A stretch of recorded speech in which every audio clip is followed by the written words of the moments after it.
So, in our attempts of trying to escape this fucking dark, spooky forest we went into, we may have accidentally lost a book and pen and didn't get to write the story well, and now I'm gonna have to recap it. So, of course, the great bard Fable will tell you the story of what happened last time in our little journal.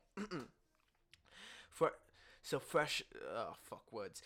So fresh off the trail of going off to seek the owner of this bar, we head north to go into the dark, creepy woods I forget the name of. In our way over there, we found not one but two dead bodies. It was surprising. After almost half an hour spending picking flowers and arguing whether if a man with missing an arm is either has an accent or has a speech impediment when they're speaking sign language, we continue on our journey into the forest, where we find it's covered in darkness. We decide to split our ways. The group decides to split their ways to follow the maze, and we start heading separate directions.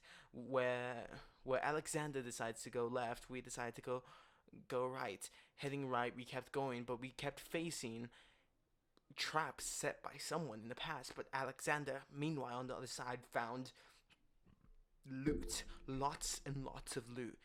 In his great rush of envy, he immediately became a quote unquote capitalist and abandoned his communist ways just so he can get some sweet treasure.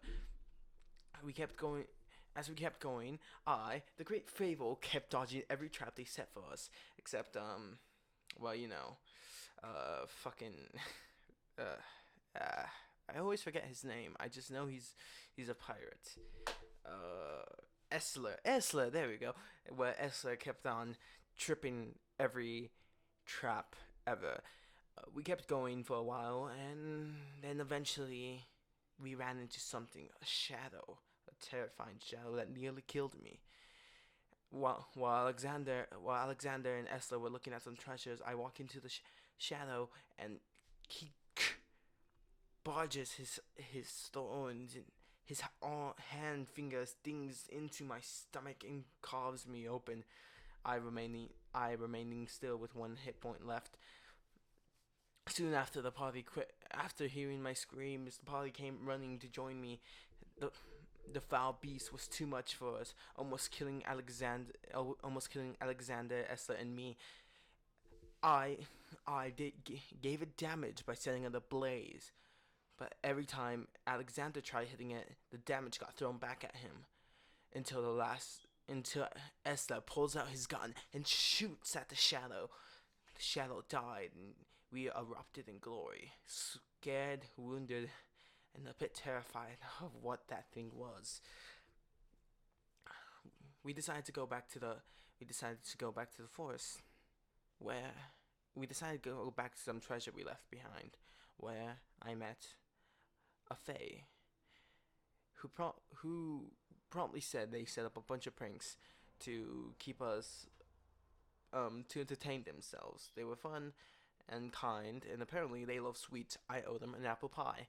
And another thing, I also somewhere around the mess when we were going to the maze of the dark forest of beyond us, I managed to get a pamphlet in the hidden room.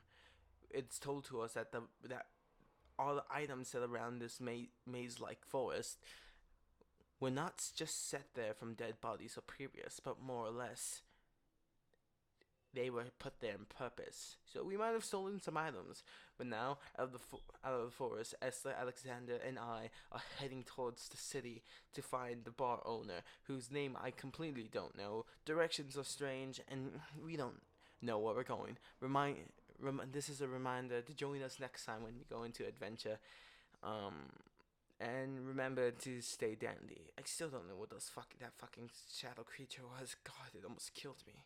It was almost unkillable. Hopefully, thank God there wasn't another one nearby.